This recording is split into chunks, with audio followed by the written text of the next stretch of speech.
உங்கள் குழந்த 18 வயசா? மகன் மகா 18 வயசுனா இது உங்களுக்கான திட்டம்தான். இதில் மாதம் 25,000 அந்த குழந்தைகளுக்காக 5 ஆண்டுகள் சேர்க்கணும். அடுத்து அந்த குழந்தைகள் 5 ஆண்டு சேர்க்கணும், அவங்களுக்கு வேலை கிடச்சி.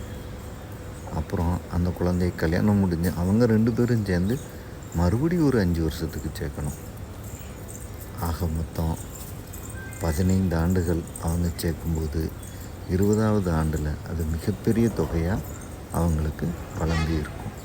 15வது வருஷத்துலேயே அவங்க அதை எடுத்து அனுபவிக்கணுன்னாலும் அனுபவிக்கலாம். 1 கோடி இலக்கையும் அடைஞ்சிரும். ப்ளஸ் அவங்க வாழ்நாள் தேவைக்கான 69 லட்சமும் கூடுதலாகவும் கிடைக்கும்.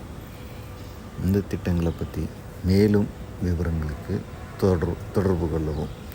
5 வருஷம் முடிவில் 22 லட்சமாக மாறும். 10 வருஷம் முடிவில் 69 லட்சமாக மாறும். 15வது வருஷம் முடிவில் 1,69,000 மாறும். அதற்கடுத்து நீங்கள் முதலீடு செய்ய வேண்டாம், அது அப்படியே விட்டால் போதும். 20வது வருஷம் முடிவில் 2.5 கோடியாக இருக்கும். என்ன புரியுதா? மியூச்சுவல் ஃபண்ட் சந்தை அபாயங்களுக்கு உட்பட்டது அப்படின்னு சொல்லுவாங்க, அதையும் சொல்லிட்டோம். எவ்வளோ மாறி இருக்கு? 2,97,00,000. தேங்க்யூ.